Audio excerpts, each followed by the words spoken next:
Monggo dherekaken lerem sawetawis Joko Prabu wonten ing praja ing Amarta ugi sampun dipun samaptakaken inggih sawijining griya ingkang kangge palermaning para tamu ingkang winangun ugi kaya dene griyaning para warga kawula dasih wonten ing praja ing Amarta. Oh, ingkang dikersakne Nyai Samaji palerman sing kaya dene omahe para penduduk, para warga. Kawula ninggih, duh, Koko Prabu. Oh, kuwi jenenge homestay, Yai Prabu. Wah, ngono. Boleh kakangku. Lah iya, aku tau diajak wisata ning kono. Jenenge homestay Yai Prabu. Yai Prabu wis tau nginep ana ing homestay apa durung? Niki mengke sabibaripun paripurna saged ngicipi tilem wonten ing mrika Koko Prabu. Weh, atalah gawe guyu. Muga-muga enggal babar, muga enggal kalis ing sambe kala. Terus dibacake wisata Yai Prabu. Kawula inggih semangga monggo Koko Prabu keparenga lerem sawetawis wonten ing dalem palereman. Ha nggih Yai bakil jajal kaya ngapa rasane nginep ana ing homestay praja ing Ngamarta. Wah, ya penakno anggon turu.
Miat langeneng kalang iwana gelar pandam moncar.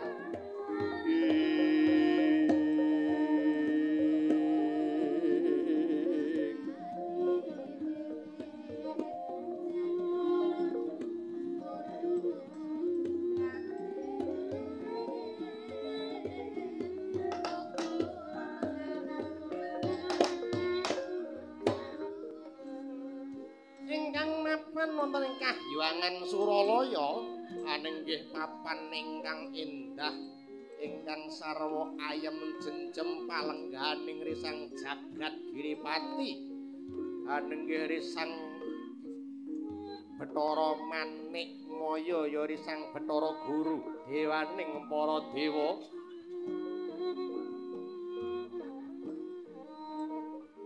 kadhep dening kami tuaning para dewa nenggih Resi Narada ya Bathara Narada Bathara ing sidik pangudal-udal Bathara ing sithik pangudal-udal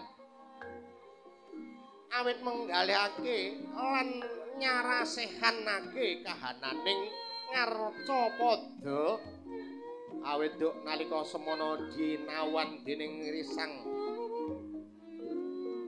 padha winenang kinen nyaranani ananing pagebluk mayangkara ingkang halempuh ana ing ngarca padha mila duk nalika semana kinarya pondhokane lan cumondoke kembang slaganing rahina kudu ping wengi anenggih ingkang mapan wonten ing kahyangan Suralaya mila tanokal luk nalika semana ingkang padha ngupaya anenggih ingkang handingini laku utusan saking Praja Pancawati Denda risang Raden Lesmana Widagda rewepeh minggah ana ing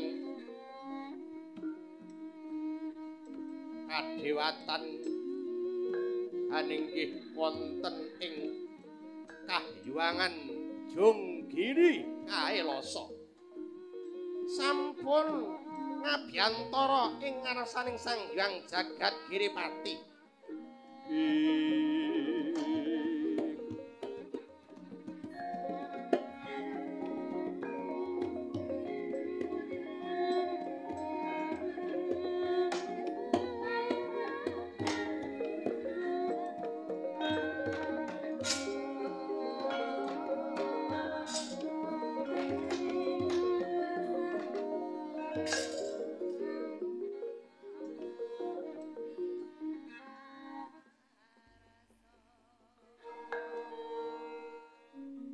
mangwuh peksi manyura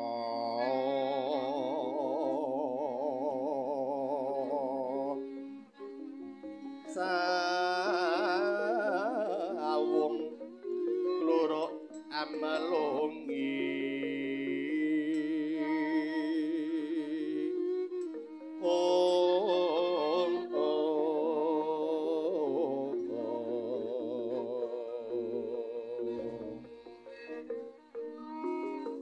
wancine wis gagat enjang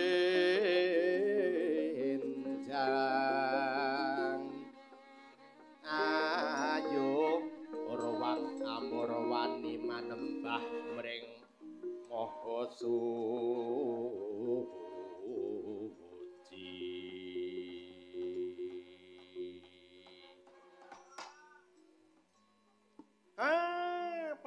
wong marodayang tegar wong la iki ana satriya saka ing Adi Guru saking Praja Pancawati Denda menika kaya Lesmana Widagta iya nggar kaya Lesmana Widagta nggih ngayuangan Suralaya ana parigawe apa nggir Lesmana Widagta tumeling matur ingkang terwaca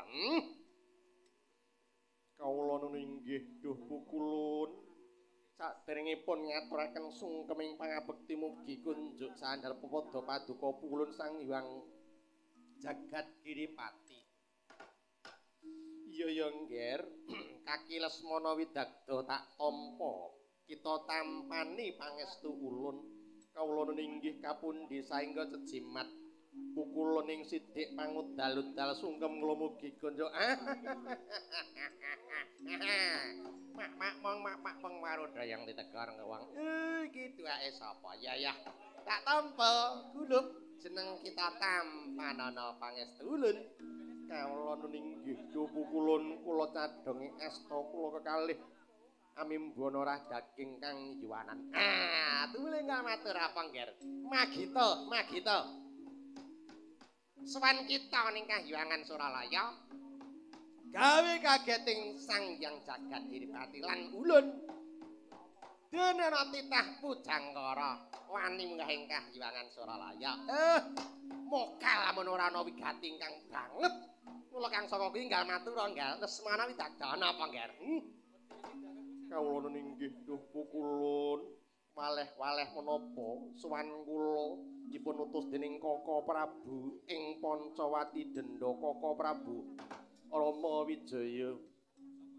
Duh pukulun Praja Pancawati Denda ingkang duking nguni sawijining praja ingkang kuncareng ing bawana nanging kalenggan menika kekes awit katamaning pagebluk mayangkara lan bencana kathahing para sukerta saking ingkang sinandhang dening para kawula dasih wonten sasmita bilih kalenggan menika srananipun kedah ngaturi Kyai Semar Badranaya supados saged kaboyong ing Praja Pancawati Denda nanging Kyai Semar Badranaya paring dawuh saged lan kadua kaboyong menawi saged ngaturaken sekar selaganing rahina kuduping wengi duh pukulun keparenga ing kalenggan menika titah pujangkara pun kula Lesmana Widagda menawi wonten lepat miwah sarusiku keparenga kula lila legawa pinaringan pidana nanging duh pukulun keparenga kula saged nyaranani maloyaning pagebluk mayangkara rumiyin ndawek kula sumedya dipun pidana awit cumantaka kula sowan wonten ngabiyantara pukulun Sang Hyang Jagat Giripati. Ora mangkaya ngono ya, Nger. Aja gampang rumangsa luput lan njaluk pidana. Jeneng sira jenenge kuwi nindakake dharma pangayoman, jeneng kita kuwi jenenge nindakake upaya wiradat.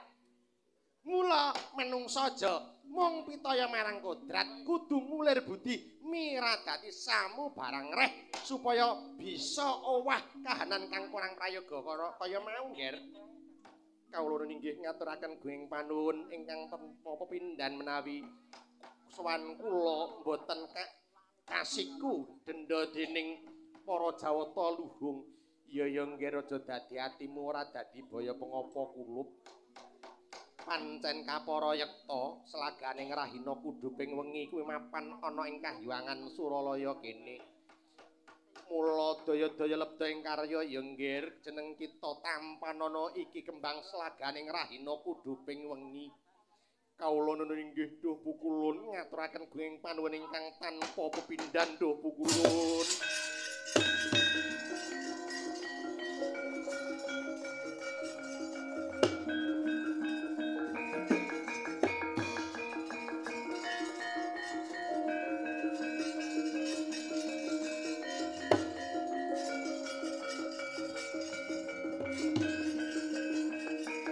Daya-daya lebeng karya kula nyuwun pamit duh pukulun ya Nger. Duga-duga digawa ngati-ati yuwa kongsi kira. Ya Nger, Lesmana Widagda ngati-ati ya Nger ya. Kawula inggih pukulun.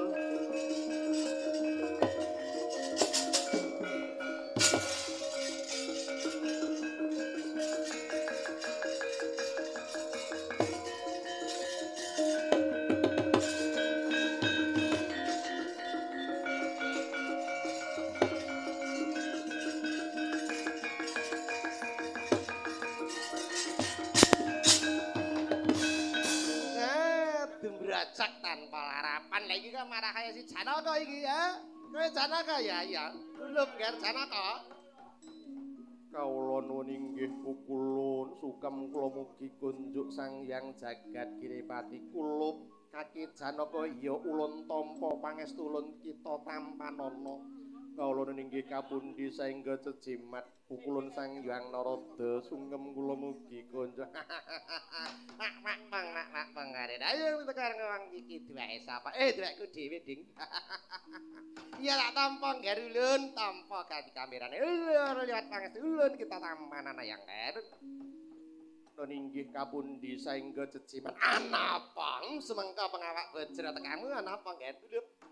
Duh pukulun mesakaken para kawula dasih wonten ing praja Ngamarta lugunipun pagebluk menika sampun sawetawis antawis kalih candra wonten sasmita Kyai Semar Badranaya minangka sarana paloyaning jati awit pagebluk menika duwu kulun nanging Kyai Semar Badranaya minta sarana minta liru wujudipun slaganing rahina pudhuping wengi nun inggih mawarta ingkang kula tampi mapan wonten ing Kahyuangan Suralaya duwu kulun wah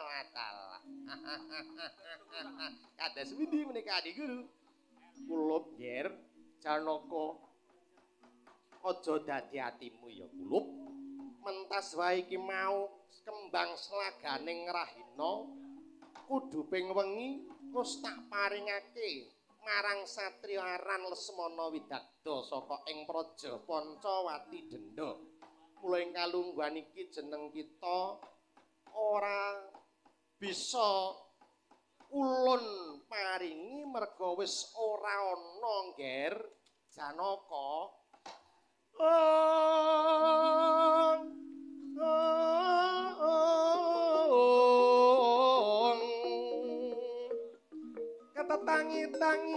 tangise kang wangis jroning Yada Mendelong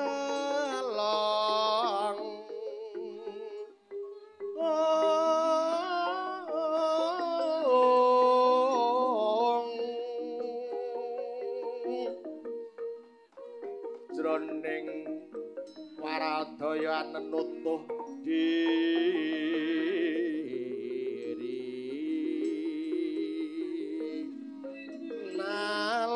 sotan bingkasing karya kadi paran prakawula taratam tuprapteng praloya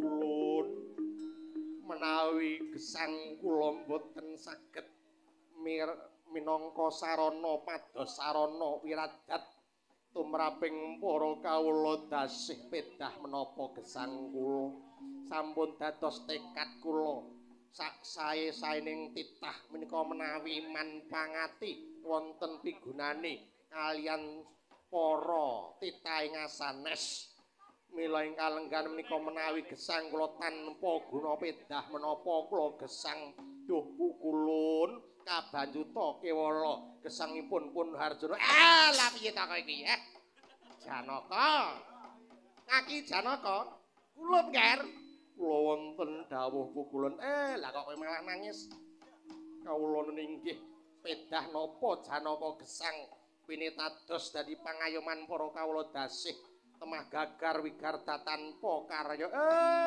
latalah Adi Guru kados undi kawicaksananing Kakang Kanika Putra tak sumanggakake Janaka ngger kula wonten dawuh kowe wis pitaya ananing kodrat lan wiradat kawula ninggih kula pitados lan mangertos kowe aja ndang pasrah marang kodrat wiradatmu tokno wiradatmu ulir budimu gunakno ngger Janaka nun inggih nyuwun pangestu pukulun